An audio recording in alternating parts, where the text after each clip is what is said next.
Right. ఇదే అంటున్నారా ఇప్పుడు లగిచర్లకు సంబంధించిన ఘటన. వాళ్ళు ఫార్మాసిటీ కోసం వాళ్ళు ల్యాండ్ అక్విజిషన్ జరిగింది. వాళ్ళు ప్రజాభిప్రాయ సేకరణ పోయినటువంటి అధికారుల మీద దాడి కూడా జరిగింది. సరే దాడియో లేకపోతే వాళ్ళ కార్ల మీద దాడియో సంథింగ్. ఇప్పుడు దాంట్లో అర్ధరాత్రి పూట వాళ్ళని అరెస్ట్ చేసుకున్న క్రమంలో వీళ్ళందరూ ఒక పార్టీ కార్యకర్తలే, వీళ్ళందరూ పలానా ఒక ఎమ్మెల్యేతోటో లేకపోతే వేరే ఒక నాయకులతో టచ్లో ఉన్నారు అని చెప్పేసి చెప్పే ప్రయత్నం అయితే చేస్తూ ఉన్నారు. సరే at the same time BRS పార్టీకి సంబంధించిన సోషల్ మీడియాలో వాళ్ళు కొంతమంది కాంగ్రెస్ పార్టీ కార్యకర్తలు కూడా, అంటే నేను అనేది ఒక ఆర్గానిక్గా చేసినటువంటి ఒక నిరసనకు ఈరోజు పార్టీలకు రుద్దబడుతుంది. ఇది ఎంతవరకు కరెక్ట్ అన్న? ఈ before going to this point ఒకసారి దీని నేపథ్యం మాట్లాడుకుందాం. మొన్న కేటీఆర్ గారు కూడా ప్రెస్ మీట్ లో క్లియర్ గా స్పష్టంగా చెప్పారు. ఓకే, ఇప్పుడు ఏదైనా ఒక పెద్ద ప్రాజెక్ట్ ని ప్రభుత్వం చేపట్టాలంటే అన్నిటికంటే కష్టతరమైన పని భూసేకరణ. 100%. అవును. ఇప్పుడు మన బీఆర్ఎస్ పార్టీ హయాంలో 7 సంవత్సరాలు కష్టపడి వేలాది మంది రైతులను ఒప్పించి వాళ్ళకు నష్టపరిహారం ఇచ్చి 13,976 ఎకరాల భూసేకరణ ఫార్మాసిటీ కోసం కందుకూరు కందుకూరు యాచారం. కేసీఆర్ గారి మానస పుత్రిక వరల్డ్స్ లార్జెస్ట్ ఫార్మాసిటీని హైదరాబాద్ వెలుపల ఇక్కడ మనం నిర్మించాలని కేసీఆర్ గారు వివిధ ఫార్మా కంపెనీల అధినేతలందరినీ కూడా సంప్రదించి ఇతర ఫారిన్ కంట్రీస్ లో, చైనా లాంటి కంట్రీస్ లో ఉన్నటువంటి ఇట్లాంటి ఫార్మాసిటీల మోడల్ ని కూడా మొత్తం కూడా స్టడీ చేసి ఇక్కడ ఇట్లాంటి ఒక ప్రపంచంలోనే అతిపెద్ద ఫార్మాసిటీని నిర్మించాలి, ఎయిర్పోర్ట్ లో కూడా ఫార్మాకి సపరేట్ టెర్మినల్ ని మనం ఏర్పాటు చేయాలనేటువంటి ఒక గొప్ప ఆలోచనతోని అన్ని ఎకరాలు, దాదాపు 14,000 ఎకరాల భూమిని సేకరించడం జరిగింది. సేకరించిన తర్వాత ఇప్పుడైతే రేవంత్ రెడ్డి ప్రభుత్వం ఏర్పాటైనటువంటి 4వ రోజే ఫార్మాసిటీని రద్దు చేస్తున్నామని చెప్పి వాళ్ళు స్టేట్మెంట్ ఇచ్చారు. హైరైజ్ అపార్ట్మెంట్లు కడతామన్నారు ఒకసారి, తర్వాత అదే అన్నారా, హైరైజ్ అపార్ట్మెంట్లు అన్నారు, ఆర్టిఫిషియల్ ఇంటెలిజెన్స్ సిటీ అన్నారు, ఇంకా రకరకాల గోల్ఫ్ కోర్స్ అన్నారు, స్పోర్ట్స్ యూనివర్సిటీ అన్నారు, ఫ్యాషన్ యూనివర్సిటీ అని కూడా ఇప్పుడు రీసెంట్ గా మళ్ళీ యాడ్ చేశారు. ఇన్ని రకాలుగా ఇవన్నీ చెప్తా ఉన్నారు కదా. ఇప్పుడు అన్నిటికంటే కష్టతరమైన పని బీఆర్ఎస్ ప్రభుత్వం హయాంలోనే 14,000 ఎకరాలు సేకరించారు. దానికి తోడు India's 3rd largest power grid 675/400 kV capacity తోని ఒక పెద్ద పవర్ గ్రిడ్ ని ఏర్పాటు చేయడం జరిగింది. బేగర్ కంచ దగ్గర మనం ఆ 150 రోడ్ పోటీ పోతుంటే లెఫ్ట్ సైడ్ లో, రైట్ సైడ్ లో మీకు పెద్ద పవర్ గ్రిడ్ కనిపిస్తుంది. It's one of India's largest power grid.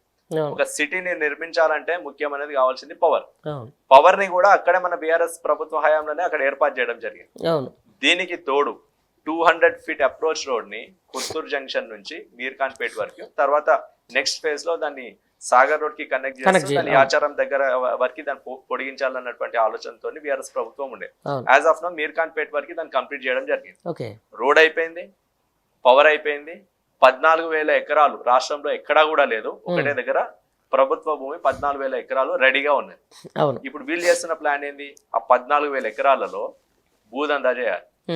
మరి ఫార్మాసిటీ కోసం తీసుకున్నారు కదా, ఫార్మాసిటీ మీరు ఎందుకు కడతలేరు అని చెప్పి మనం ప్రశ్నిస్తే లేదు ఫార్మాసిటీ కూడా పెడతా ఉన్నాం అని చెప్పి ఒక 4,000 ఎకరాలు ఫార్మాసిటీకి వాళ్ళు కేటాయించి, అది కూడా నాన్ మ్యానుఫ్యాక్చరింగ్ ఫార్మా అని చెప్పి చెప్తా ఉన్నారు.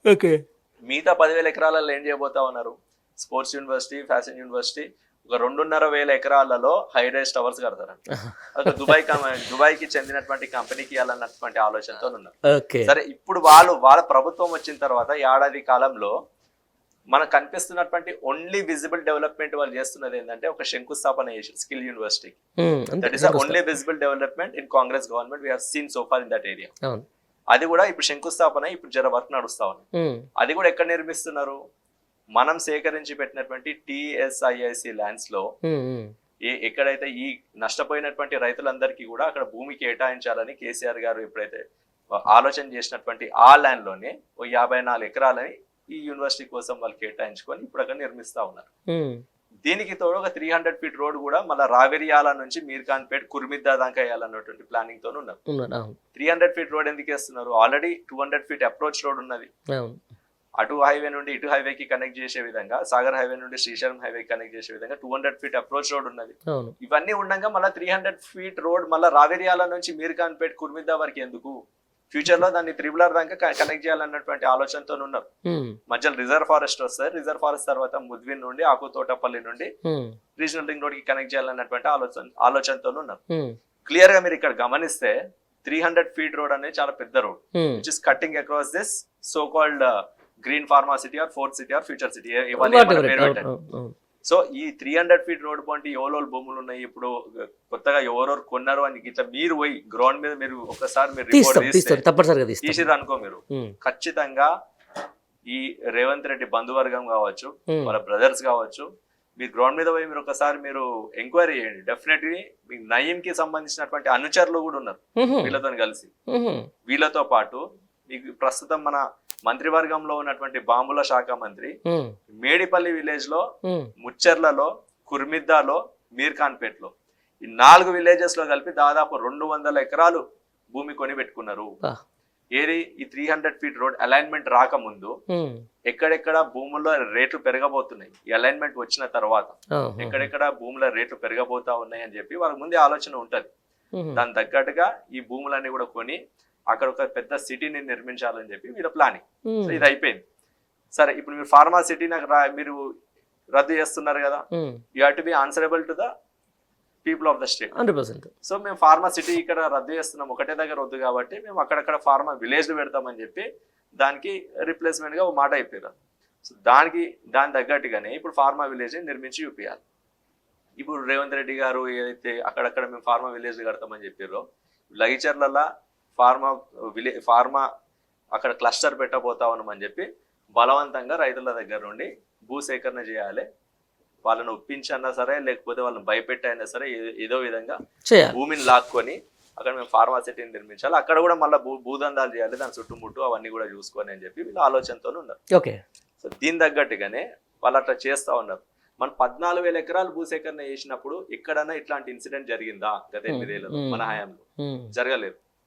కానీ వీళ్ళు చేస్తున్నటువంటి మొట్టమొదటి భూసేకరణలోనే ఇంత అలజడి జరిగింది, ప్రజల్లో తిరుగుబాటు కనిపిస్తా ఉన్నది, ఇవన్నీ చేస్తా ఉన్నారంటే వాళ్ళ ఇంటెన్షన్ ఏందో ప్రజలు గ్రహించేసారు. న్యాచురల్ గా వచ్చినటువంటి ప్రజలలో నుంచి వచ్చినటువంటి తిరుగుబాటు, నిరసన, ఈ జరిగినటువంటి ఈ నిరసనకు కూడా ఇది ఫలానా లీడర్లు చేపిస్తా ఉన్నారు, వాళ్ళ ప్రమేయం ఉంది, వీళ్ళ ప్రమేయం ఉంది అని చెప్పి ఈ రోజు అక్కడ నిరసన తెలియజేసినటువంటి ఆ రైతులు కేవలం బీఆర్ఎస్ పార్టీకి అనుకూలంగా ఉండేటోళ్ళు, పార్టీలో పనిచేసిన వాళ్ళే కాదు. కాంగ్రెస్ పార్టీకి చెందిన వాళ్ళు ఉన్నారు, బీజేపీ పార్టీకి చెందిన వాళ్ళు ఉన్నారు. అన్ని పార్టీలకు సంబంధించిన రైతే, అది ఏ పార్టీకి ఏదైనా ఒక పార్టీకి అనుసంధానంగా వాళ్ళు పనిచేస్తుండొచ్చు కాక, కానీ ఫార్మర్ ఇస్ ఫార్మర్. సో వాళ్ళ భూమి కోల్పోయినప్పుడు ఖచ్చితంగా వాళ్ళు వాయిస్ రైజ్, ఆ ప్రాజెక్ట్ లో వాళ్ళ భూమి ఖచ్చితంగా కోల్పోతే ఆయన రైతే. Yes, exact. సో అట్లాంటి పరిస్థితి ఉన్నప్పుడు ఈ రోజు మా ప్రభుత్వం మీద ఇట్లాంటి తిరుగుబాటు ఏం జరగట్లేదు, నిరసనలు ఏం లేవు అని వాళ్ళు చెప్పే ప్రాసెస్ లో ఈరోజు ఇతర పార్టీలకు ఇట్లాంటి ఆరోపణలు చేసేటువంటి పరిస్థితి కనిపిస్తా ఉన్నది. ప్రజలు ఇవన్నీ కూడా గ్రహిస్తా ఉన్నారు. ప్రజలకు ఇప్పుడు ఉన్నది డిజిటల్ మీడియా యుగం. ఎప్పుడు నువ్వు ఏం చేసినా కూడా ప్రజలకి ఆ ట్రాన్స్పరెన్సీ అనేది, పారదర్శకత అనేది క్లారిటీగా ఉన్నారు. వాళ్ళకి ఎప్పటికప్పుడు అర్థమవుతా ఉన్నది. దీని తగ్గట్టుగానే ప్రజలు స్పందిస్తా ఉన్నారు ఎప్పటికప్పుడు. మీరు ఏదో మీ ఇష్టం, మీ సొంత ప్రాజెక్టులు, మీ పెట్ ప్రాజెక్టులని మీరు నడిపించుకోవడానికి ప్రజల భూములని పణంగా పెట్టి ప్రజలని మీరు ఇష్టం వచ్చినట్టు వాళ్ళ భూములు లాక్కొని మీరు ఇష్టం వచ్చిన ప్రాజెక్టులు నిర్మించుకుంటూ పోతా ఉంటే ప్రజలు ఊరుకునే పరిస్థితి లేదు. దీనికి తగ్గట్టుగా ఖచ్చితంగా బాధ్యత గల ప్రతిపక్ష పార్టీగా బీఆర్ఎస్ పార్టీ కూడా ప్రజలతోనే ఉంటది, ప్రజల వాయిస్నే ముందుకు తీసుకెళ్తారు.